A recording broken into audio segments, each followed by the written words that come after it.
Alright. Hello and welcome back to another episode of the AV2 Podcast. My name is Ross and with me, of course, is Alex. Yes, hello. And today we're going to be talking about the film we've just seen, which is Glass. How exciting is that? Yeah. But before we get to that, I was going through IMDb, getting all like the names and looking at everyone's IMDb, as you do. And I was on that Anna Taylor-Joy who's in Glass and Split. Yes. And I noticed on her upcoming movies, she has a movie coming out called Playmobil, the movie. Yeah. And of course, I watched the trailer. You haven't seen the trailer I haven't yet. seen the trailer. So I had no idea this film was going to get made. So what we're going to do is you watch the trailer now, and we'll just see what you think after. Yeah. And we're back. What did you think of it? That looks terrible. That looks terrible. Shit, that looks terrible. I think it will be quite good though. No, I think it looks alright, but I think it won't be very good. It doesn't look good at all. You laughed at the end bit when he runs out the tunnel. That was the one bit. That was good about that trailer. That would be quite cool to see Daniel Radcliffe as a agent thing, I guess. Oh yeah, I can't believe Daniel Radcliffe's gone from Harry Potter to Playmobil. Anna Taylor-Joy, she's on the rise, and now she's in. No, she's ruined her career already. I was looking at the guy. His name's Lino DiSalvo. Yeah. I don't know how to say it. But this is his first film that he's directed. He's worked on Chicken Little, Bolt as an animator. Yeah. Tangled, which I love. You haven't seen that? I've never watched Tangled. That's really good. You should watch that. And he worked on. Do you remember Bolt? Yeah, I remember Bolt. The dog. Yeah. He worked on that as well.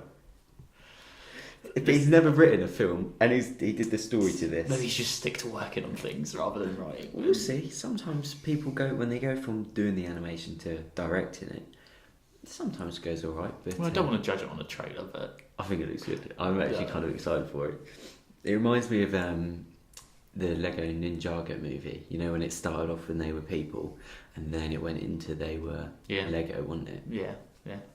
This probably won't be as good as the Ninjago movie. This is just going to be either terrible or fine, or it'll be so bad that it's it might win the Oscar for best animated movie. But yeah, I'm not holding my breath. Could it win the Oscar? Do you reckon it could? If there's how could that win an Oscar? No, but like if there's live action at the start, could they win an Oscar? No, I don't think it'd ever win an Oscar. I know. Is that what it's got to? We're now speaking one of the Playmobil movies. I Could think win it an looks Oscar. good. Yeah, well, they did it with the Lego movie, and that did alright. People hated on the Lego movie before that came out, and now it's alright. it's just fine. It's fine. Anyway, so we went a few days ago to see Glass. Yeah. And what was the story of Glass? Do you think? I'm still not entirely sure as to what. There will be spoilers in this, yeah. by the way. So Yes. if you haven't seen it, I don't think it's officially out yet. No, it's out this week. Yeah. So I would go and see it. To go see it early. We'll try not to spoil at the start because I want to review it first and then talk about spoilers. The story was Bruce Willis as David Dunn trying to find Kevin, played by James McAvoy. Yeah. Because obviously it's carrying on from Split, isn't it? So he's trying to find Unbreakable, him. yeah. So he's trying to find him. Yes, and then they get taken in to a mental asylum to try and convince them that they're not actually they're actually normal. Now, I will say that before the film came out, I did find it really weird that they were trying to convince them that they're not superheroes. So I wasn't going into it. I wasn't entirely convinced on it. It's kind of a weird way to go Because how can you not? If Bruce Willis, you see in Unbreakable that he's like lifting shit and he's not dying in these things, and I mean surely if you're trying to convince him that he's not unbreakable, just give him something that he can physically do to prove it. But that's all I was thinking with it. It was just that small thing was annoying me with it. The way that psychiatrist or doctor was like, you're not unbreakable. Yeah, she does kind of explain it. Anyway, let's get into the review. What did you think of this movie, without spoiling it first? The first half I somewhat enjoyed. Yeah. And then it goes completely downhill and ruins it. The first half an hour of this especially is... It's cool. I don't want to say about it yet, but it's good. Amazing. Yeah. And it is what the entire film should have been. We were sat there totally digging it first. And I was thinking... I was like, yes. Because I'd heard a lot, and it's not really spoiled, but I heard a lot about... a lot of people said that the ending was a bit... not good. And I was like, okay, maybe it's not for some. But how can you make a bad ending? Yeah. I really liked the first half of this film, and then that... first half for me was completely destroyed by the last 10-15 minutes. Yeah, I'm so upset. I'm so upset. Maybe one of the most disappointing films I've ever seen in my life. I love Unbreakable. I love it more than Split. You like Unbreakable, don't you? Yeah, I like them both equally. Yeah, I like Split, but I just thought for me Unbreakable was on a different level. So I was kind of excited going into this, thinking. He set himself up, and Night set himself up for, a great trilogy. How can it go wrong? He can't mess this up. My word, he somehow, I have to give him credit because he somehow found a way to fucking ruin this film. This was an open goal. He just had to pass this in. That's all he had to do, and he missed it completely. Now, if you're going to see it, you might enjoy the first hour and a half because it's fine. It does go a bit downhill when they go to the asylum but besides that, James McAvoy is amazing. He's so good, really amazing. He got top billing. Yeah. I can kind of see why. But he's so good. Bruce Willis does try in this film. Yeah, you can see he's trying.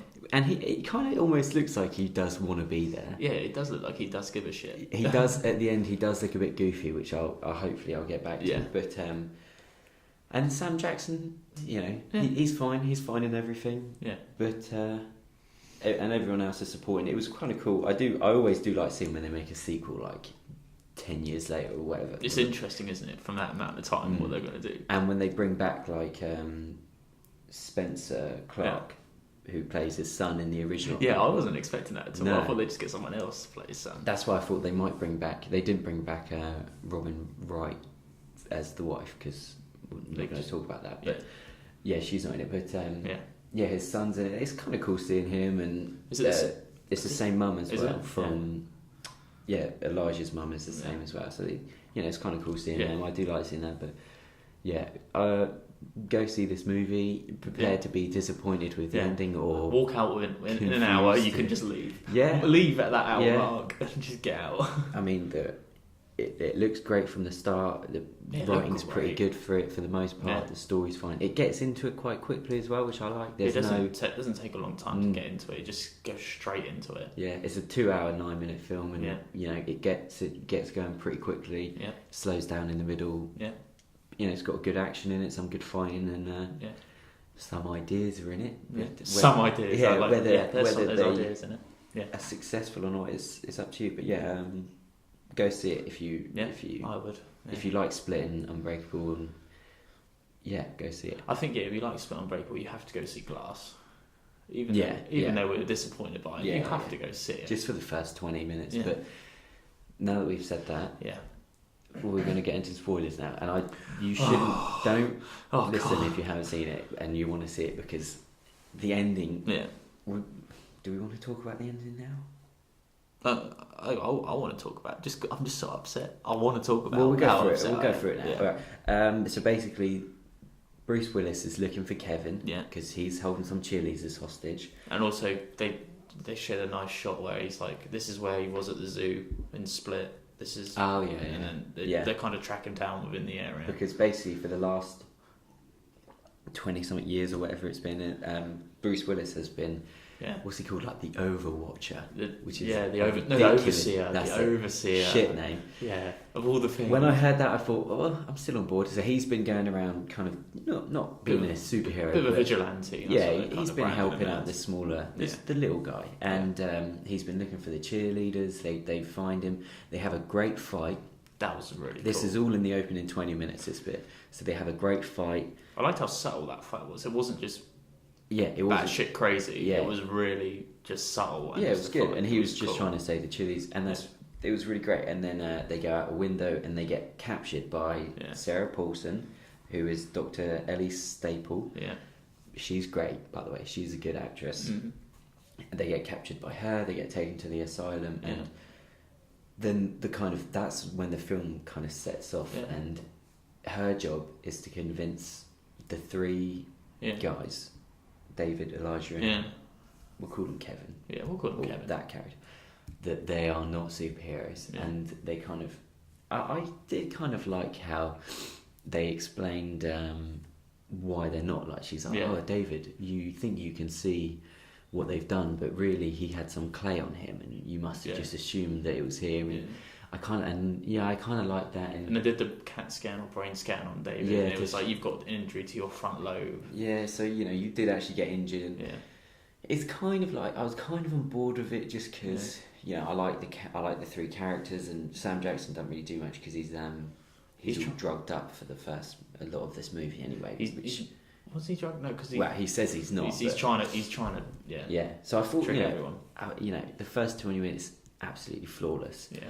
After that, for about 40-45 minutes, I was thinking, all right, this is all right, because you know that there's going to be a fight at the end, so you're just kind of getting through it, and there are some interesting things about he bent the bars in Split, and she said, well, the bars were old, and she was like, the bars are there from the 1800s, of course they couldn't break. She managed to do it with a bit of help, and I liked how all the characters, like Patricia and Hedwig and stuff, they started to doubt whether the Beast was I liked that, real, was actually like above them and could protect them, because I like that actually, that all these characters were like, the Beast is here just to kind of protect us and the next evolution of man, and now they're starting to doubt it, and the Beast knows that, which I kind of like that. And again, James McAvoy is great. All the scenes where he's just, they flash a light at him when he starts to get aggressive. Because when they first take him to the asylum, he keeps trying to escape, doesn't he? He's running from the back of the room to the jackets at the front, and the light keeps going off. You do see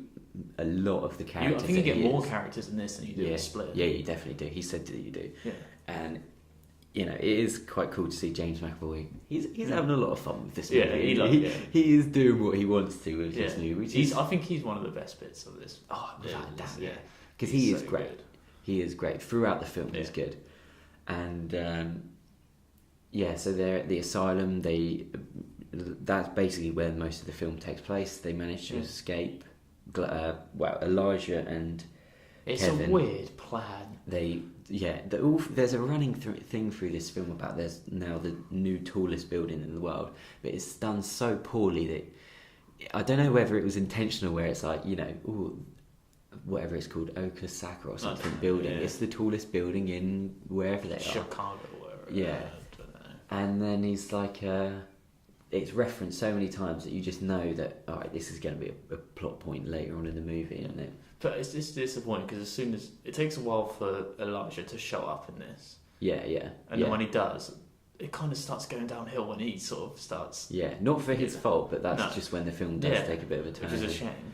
He so basically Elijah wants to team up with Kevin and escape and blow up this building. He says we're going to blow up the building, and he then tells David that's what their plan is. And then he's then going to get the Beast and David to face off against each other. Because he still wants there to be superheroes. Yeah. He still wants David to then show the world. Which I do kind of like that as well, actually. That when he said that, when he was like, those two are going to face up at the top of the building, I was like, that could look pretty cool. Yeah, it could be. But I do like how all Elijah wants is for David to reach his potential and be a superhero, which I kind of like. And he's almost forced to be the villain in this, which he might not like, but he accepts it, and I kind of like that. But the rest of the film's fine. There's some good sequences in it throughout. It's kind of cool when Elijah meets the Beast for the first time, and he's like climbing up the walls, and the look of shock on his face when he's just climbing up the walls. It's kind of cool. He's kind of interested in it, and you see how Elijah's actually been living. Which is quite cool actually as well to see that. And I like the way the role Anya Taylor-Joy plays as Casey, and how she's the only one who can bring Kevin to the light.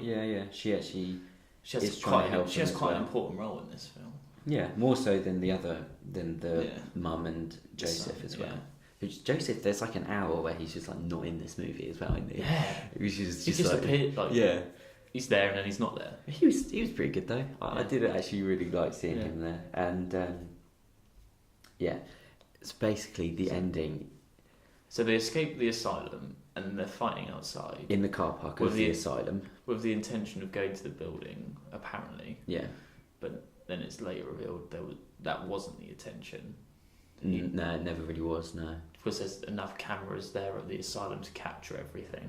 Basically, what Elijah wants is for the whole world to see David and Kevin fighting to prove that superheroes do exist. Yeah. And so he hacks into the security. He streams it somewhere else, so that he has footage of David and Kevin fighting each other and doing these really amazing. That he's bending bars and. Kevin picks up the car, doesn't he? There is and one. He pulls the funniest face. That is an amazing sequence where the two officers are in a car and Kevin. You suddenly see his face just appear from the window. Yeah, and he's just like screaming at the car, and he lifts up the car. It's quite an amazing sequence. It's believable. Yeah, and so he basically wants to expose us as superheroes, but then it gets revealed that Sarah Paulson is actually from some sort of organisation like a cult or something, where they don't want there to be superheroes. She wants everyone to be. She said, like, I want you all to be equal, and that's why I think that's why she's just trying to convince them that they're not. Yeah. And basically, it's like so shit because she can't convince them that they're not. And so after this fight happens, a tactical team come and they basically just kill the three characters, which is heartbreaking. I wanted to if they killed one of them off in the right way and let like the other two live. But it's pathetic because they use Anna Taylor. She is there to she draws out Kevin and then he gets shot and then that's it. So Kevin gets shot. Elijah just gets like hit a few times. Elijah gets punched by the beast in the stomach. Yeah, so that's how he dies, which is, alright. And then David. Now, bearing in mind, this does come after a pretty decent fight between them when they are actually hitting each other. And David gets drowned in a pothole. In a puddle. By one of the guys because he's old and tired and weak. And he just drowns him in a puddle. And that's how this character, this David Dunn, this reluctant great superhero by Bruce Willis, actually trying in film 20 years later, because it came out in 2000, so about 20 years later, he gets drowned in a puddle at the end of an average movie. Fucking hell. I was heartbroken. Fucking hell. But and then so after that happens, I thought, well, there's going to be some sort of twist. Turns out the twist is that Sarah Paulson is this. That's when you find out she's in a group of people. And the twist of Elijah streaming it all with the cameras. Yeah, and then right at the end, you get one of these great things, which is becoming a real thing in films, which I really hate, is when the three of them, Elijah's mum, Miss Price, Joseph and Casey, they're in a train station and they're kind of like, ooh, when's it going to happen? When's it going to happen? And then it happens, and all it is everyone looks at their phone because they uploaded it to YouTube or whatever. Social media is powerful. Exactly, and because whenever something goes viral, everyone stops in the middle of a public place and they look at their phone. Did you see that? Yeah, when something happens like that, share, retweet. Yeah, exactly. No one like, not one person sees it and the next person sees it. Have you been in the middle of a shopping centre or a train centre and just... Yeah, exactly. Did you see that? And I'm seeing this too many times now in films where people were like... It's a bit of a cheap... They did it in... do you remember Truth or Dare? Right at the end of that, she puts on Facebook or something like, they spread the game. And then everyone starts like looking at it all at the same time. Like, that's not how things go viral. No, like, it doesn't happen at all like that. It's just such a cheap ending as well. Yeah, and that was kind of the final nail in the coffin. All the ways to end this, he ended it like so that. The twist is shit, but also the ending is absolutely I can't believe they killed all three of them off. That's what I was most annoyed about. And what I did want to say is, the reason I like Unbreakable so much is because it is a superhero film, but it's sort of a bit reluctant to actually go all fully. He's not like got a superhero outfit and cape, and all he does is he chokes someone out, and that's essentially him being a superhero. He's very reserved throughout the whole film. And he goes out at night time because he doesn't want to be seen. he's very careful. It's all this stuff, right? He picks who he's going to save, even though he knows. And it's him just battling. Is he a superhero? Is he? Yeah, even though he doesn't really want to be one. Yeah. But then in this, you see him at the end in broad daylight in a fucking green poncho, stood there with his hood up, and he just looks ridiculous, doesn't he? And that's why I was saying earlier, he looks goofy in that. Yeah, because at night it kind of looks cool. Yeah, like if there's a wind and it's flapping. Yeah, in the rain. It's not like a hero. He's just a guy covering his face. But you see him in broad daylight, and he's just a guy in a poncho. It's a kimono. It's a guy in a poncho just walking around. It's old Bruce Willis walking around in a poncho. It just really ruins it. And Split was cool because they shot all that like underground underneath the zoo and all that dark, grim, and it just looked creepy, and that was so cool. And now you see James McAvoy be the Beast in broad daylight, and it's just... And he looks at that bit where he's lifting the car.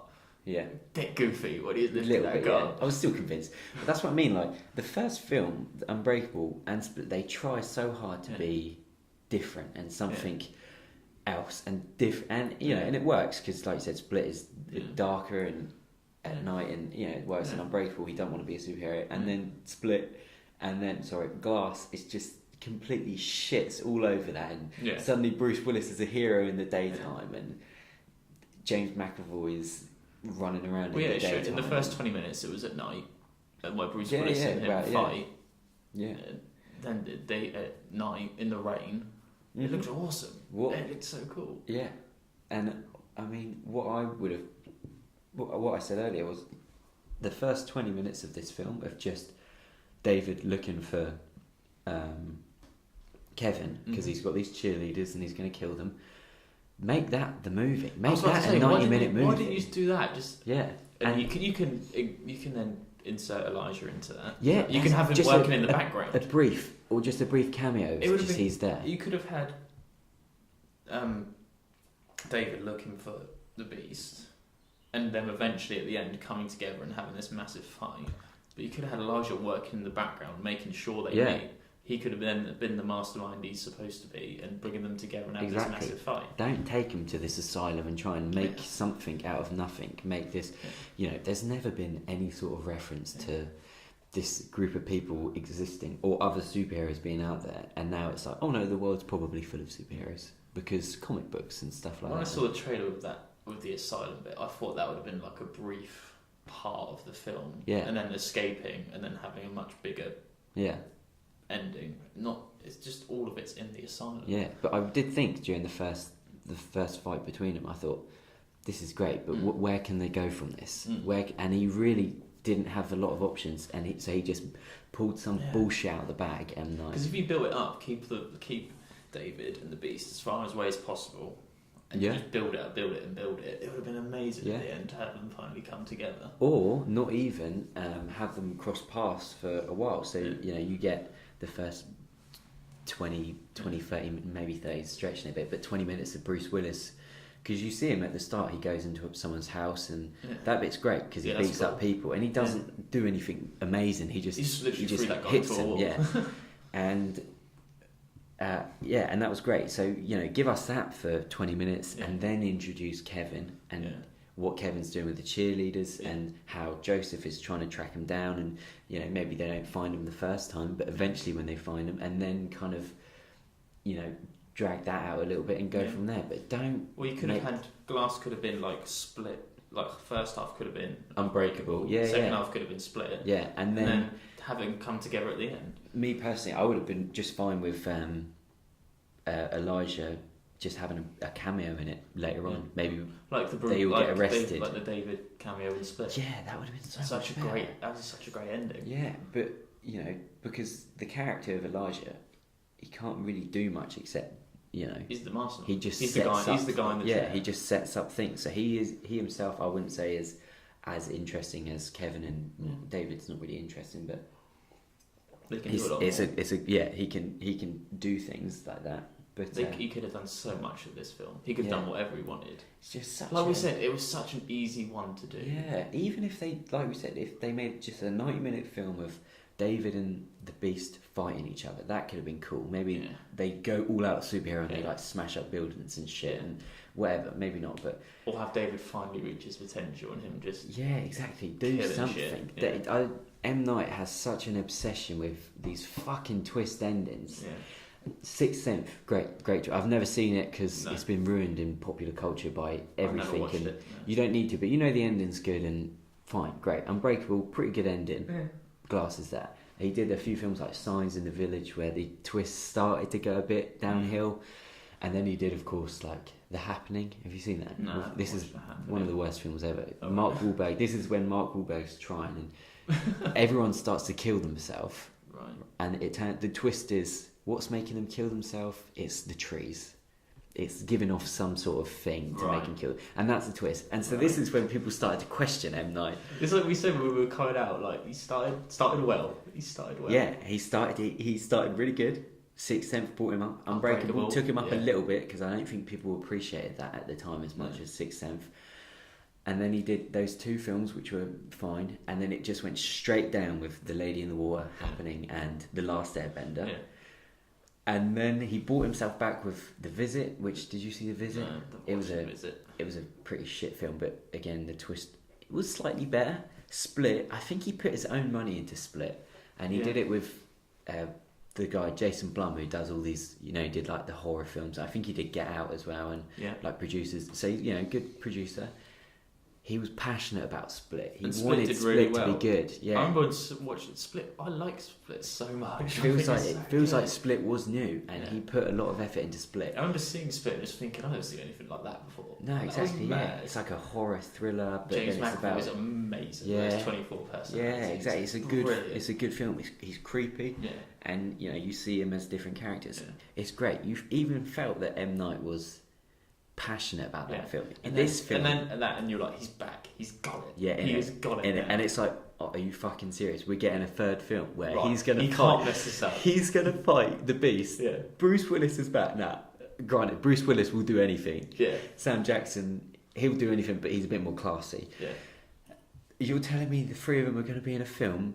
All right. You take my fucking money. Here's my money. And then somehow M. Night, he found a way to bring himself off such a high, to plummet it back down to the ground. He's done that. I will never forgive him for this atrocious ending. When people were like... It's a shame though, because you're going to see Unbreakable Split and go, oh, great films. Shame about Glass though. That's all. It's a shame there's not a good ending. And I think that a lot of people feel this way. You said it dropped a big rating on IMDb. Yeah, it started at 8 point something, and now it's just plummeted to a 7.2. I don't know how M. Night could have done this to his own creation. A horrible cameo. M. Night. Yeah, he loves his cameo. And disgraceful cameo. He plays the same character as he does in Unbreakable, where he just like has drugs at the football ground, and then he's like, "Oh, I remember you. You saved me. Thanks." Yeah. All right. A couple minutes of awkward silence. Yeah, then he leaves. It's a prolonged cameo. Yeah. It's awful. It's awful. And oh man, I'm so disappointed in him for ruining. He ruined his own trilogy. Yeah. This could have been one of the greatest trilogies. If Glass was fine, as in throughout the film, not even it's got because Glass has an amazing first 20 minutes. You don't even need to have an amazing first 20 minutes. If you just make a fine 90-minute movie. No bullshit twist, or you put some little twist. Maybe Elijah's working with the Beast the whole time. Something like that, and make it fine. This would have been an amazing trilogy, and everyone would have forgotten about M. Night. He did The Last Airbender. No, he did Sixth Sense, and he did the Glass trilogy, which is one of the best trilogies. Yeah. But no, now I see him as he's still the guy that did The Last Airbender. Yeah. Oh yeah, he did Unbreakable as well, and he also made Glass, which is shit. So he set himself up to build up all this hype for this film. Make an amazing trilogy, and then he just took a big shit over the previous two films as well by just ruining it. Yeah. And I'm not sure where you are with this, but on the argument that people say that sometimes a bad ending doesn't necessarily have to ruin a good film. That's ridiculous. Yeah. Yes, it does. Yes, it does. It's all about the ending, isn't it? Because you imagine you're sat there for 2 hours and just watching this film. Yeah, exactly. And you're building up to the ending, and the ending just completely shits on everything you've watched for the past hour 45. Because how can you how can you rewatch that film and think this is a good film? Oh, I'll turn it off before the last 20 minutes. You can't rewatch it because you know what's coming at the end. Yeah, exactly that. Now that for me is why this film is such a disappointment, because I would have been fine if they just ended it 15 minutes before without that bollocks. Yeah. But they didn't. Now I have to accept that film with that ending as a complete film, and I don't like it, and it is such a waste of potential of what it could have been. And it could have been so good. It should have been. He could have done so much with this. As you say, that's an open goal. That is an open goal. He just needs to... It's just built up from Unbreakable. They've gone forward to Split. 15 years later, they make a surprise sequel to Split. Everyone wanted a sequel to Unbreakable. All he has to do, and then he did it's it. An open goal. Just finish it off with Glass. Exactly. And we can go home happy. He did this. He did Split for the fans, right? Because everyone was crying out for a sequel. He did Split. He was like, "Oh, I'll do it, but I'll make the twist. It's a sequel to Split." Yeah. That's amazing. Thank you for that. Thank you. Yeah. How are you then going to make Glass for yourself? How are you going to be that selfish that you think, I'm going to go a step further? And I gave you Split. Yeah, exactly. I gave you that little twist, and now I'm going to do a big twist for myself. I'm going to do a big fuck off twist. Yeah, exactly. Oh, you thought you could see Split coming. You wait till you see Glass, and you see Glass coming. God. And no, I will never... No. I don't think I can ever forgive this film for what it is, for what it could have been. So upset. This is more of a disappointment than for me, Venom, because what Venom could have been and what it turned out like was better than what Glass is. Venom was just fine. It was a fine film for me. Yeah. I know it was... Could have been better. It was shit, but it could I kind of liked it. Yeah. But this was just... This was just spoiled by something. And ruined and so disappointing. And it felt like this felt like he was just kicking dirt in our faces because... You've had your fun. What kind of a twist is that? You've had your fun. Now, sit down, be quiet. And let me be this auteur director that I want to be and stand out from everyone else because you didn't see that coming. This is the most disappointing film of the year, I think. Yeah. That I've ever seen in my life because I love Unbreakable that much. And listen, Bruce Willis, I was looking over his IMDb. He hasn't tried in a film since 2012 because he did Moonrise Kingdom, which he was in briefly, which is a great film. You'd like it. And he actually tries in that. He's not in it a lot. And he did another film, but I forget. Since then, he's done every action film that's come his way. And that's fine. He doesn't care. He's making his living. He's making these action films, doing what he's best at. Fine. Getting paid, getting done. Every so often, he'll turn up in a film. Like, Split, he turned up in it. He cares. Yeah. He turned up for this film. He actually thought, great, I'm going to be in a film that actually gets a cinema release. And people are going to see this. Yeah, I'm going to go all out. He tried. Maybe he didn't want to be there because I wouldn't have if I'd have seen that ending. Being drowned in a fucking puddle. Yeah. Oh, God. Imagine Bruce Willis getting that script. All right, Bruce, we're going to... just going to put your face down in that puddle for a second, mate. And that's it. Just wiggle around. Wiggle around with it. Escape. Yeah. Lift up and then wiggle. Oh, quick line. Did you believe you were a superhero for a bit? Okay, right. Back to the journey. But you have Bruce Willis. And Bruce Willis, I would argue, is one of the greatest movie stars of all time for what he's done. Yeah. He's a great actor. In some things, earlier on he was. You have that early Bruce Willis in this film where he's actually giving a shit and trying. He's going for it. You can tell he wants to be there. Yeah, he wants to do it. He wants this to be a good film because he does it for the fans. He makes these movies and how can you have in his prime Bruce Willis and you still manage to fucking ruin this film? Yeah. Besides that, everyone's fine in it. Anna Taylor-Joy's great in it. Miss Price is good. It was nice seeing Spencer. People have picked up on the fact that Elijah's mum is actually younger than Samuel L. Jackson. Yeah, by like 5 years as well. Yeah. I didn't know Sam Jackson was 70. I know, but people were like, "This is so obvious. You could tell she's younger." And I was kind of sat there going, "They kind of look similar." I thought they looked a similar-ish age, but then like, what can you do? Because obviously, in Unbreakable, I don't think you ever really see them together, except when he's like a young child and she's not. So like, what can you do? But to be fair, like Sam Jackson, he doesn't look that old anyway. No, he doesn't look 70 at all. Exactly. So it's either you recast her and it might not have the same effect. Well, it doesn't matter anyway because film's what it is. But you recast her as someone older, or you stick at it. Yeah, all that. Yeah. You don't have her. To be fair, yeah. So, an awful way to end a trilogy of what could have been great films, and there you go. James McAvoy's absolutely incredible in this movie, though. Really, he is just showing himself to be one of the best actors working at the moment. Whether everyone else could have just done that, because he is making up these characters. He is amazing. The fights are pretty good, and I don't even like the soundtrack to this. The same music plays through a lot of the film, and it's just a bit weird. And M. Night, what a way to go. And then the film ends, and you're like, did that really just happen? I'm going to move on with my life now. Yeah. And that's it. Yeah. There you go. Yeah. So. Also, I just remembered, the Playmobil trailer. Yes. A Playmobil figure flosses in it. We need to cut flossing out of movies.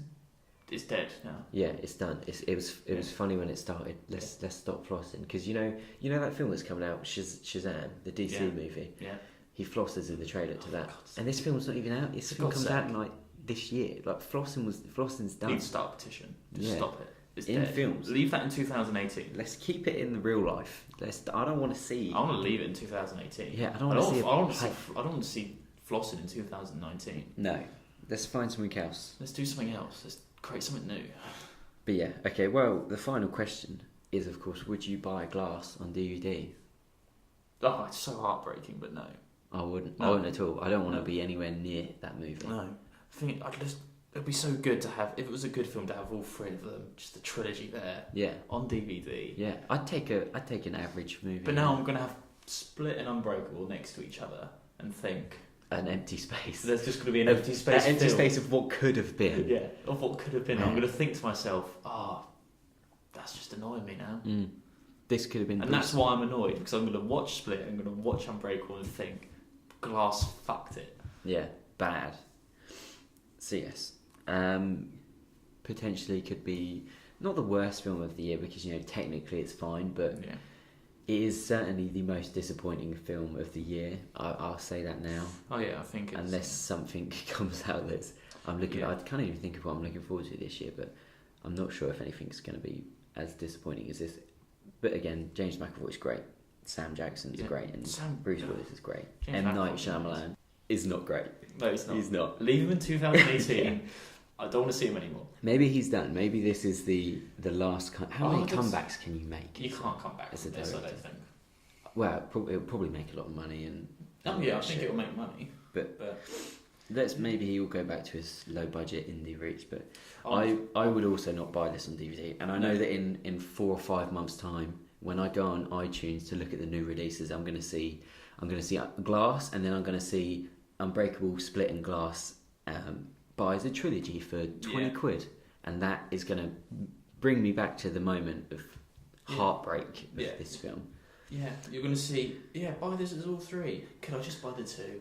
Yeah, and I'll have that emptiness. I'll carry that emptiness with me for the rest of my life of not having a complete end. We'll be walking around in 10, 20 years' time going, how did Glass fuck it? How did it? And I don't want to carry on talking this. I feel like we talked about it for a while, but I don't want to talk about the only way I will ever forgive M. Night is if he makes a fourth film that somehow gives me the most bullshit twist ever. That somehow Bruce Willis and all three of them are all still alive. It just starts off with him face down in the puddle, and he just gets up. Yeah, maybe it's like a movie set, and they were just filming for a TV show or just give me some bullshit twist that goes back on itself. It just wakes up and it's all a dream.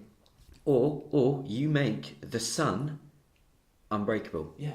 How about that? And then you give me hope for the rest of the future. Personality. Yeah, maybe she's got something. And Elijah's mum's old. She's brittle. Yeah. Put her in a wheelchair. Yeah, exactly. But yeah, maybe you go down the route. It might be again a bad twist, but nothing's as bad as this film. No. As Casey, maybe she's so connected to Kevin. She takes on the personality. Not that. That's weird. But maybe because she herself might have some other personalities, and she's trying to cope with that, or something. No, but in Split, they showed she had a bit of a tortured childhood, didn't she? Yeah, exactly. Give us something. Don't give us just we put it on Twitter, and we're going We viral. We're going viral. We're getting those views. Yeah. Oh, just shit. Yeah, I don't want to talk about it anymore. I'm done with this. If you were a fan of Split on Unbreakable, I wouldn't go see this movie. No. If you weren't a fan or haven't seen Unbreakable or Split, Watch Unbreakable and Split. yeah, and then don't see this movie. Just Only see this movie if you weren't a massive fan of Split and Unbreakable, and if you might not understand it though, but fuck it. And no one, I don't understand it. No. So I think that about wraps us. Yeah. Let's leave it at that. I think that's the only release this week, isn't it? I think we just got a few films. Stan and Ollie. Yeah. Yeah. Well, we'll see anyway. Yeah. Anyway, that about does us. Thanks for watching. Yeah. Take care. Bye bye.